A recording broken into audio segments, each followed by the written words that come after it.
savez, j'habite à moins de 200 mètres de l'Aquipole. J'ai passé tout l'été à Yverdon-les-Bains. Tous les phénomènes de rue que vous avez pu constater cet été, je les ai constatés moi-même.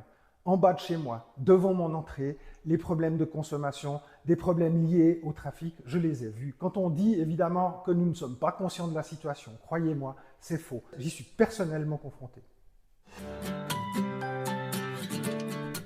La Suisse, ce n'est pas le Far West. Ce n'est pas un État où les citoyens doivent prendre en main pour eux-mêmes et via des milices privées la question de la sécurité publique. C'est bel et bien la police qui s'en occupe et qui est habilitée à le faire.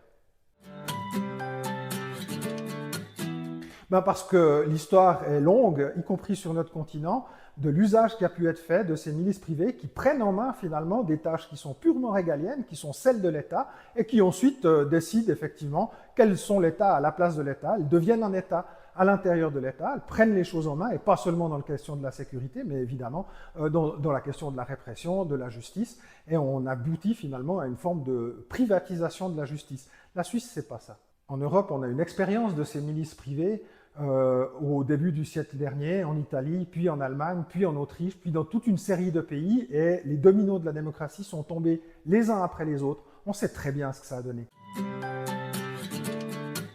Mais parce que moi, je crois que l'idée extrêmement antidémocratique qu'il y aurait des surhommes avec des gourdins et qu'il suffirait que ces gens-là interviennent pour que miraculeusement tous les problèmes de la société soient résolus, c'est une idée qui est profondément antidémocratique et qui ne correspond absolument pas à notre pays. Non, la municipalité ne minimise absolument pas l'impact qu'ont le trafic de drogue, la consommation de crack, la présence de toxicomanes sur son territoire. La municipalité fait tout ce qui est en son pouvoir pour régler au mieux cette situation-là, mais elle doit le faire de manière responsable et elle appelle la population d'Yverdon-les-Bains à faire preuve de la même responsabilité.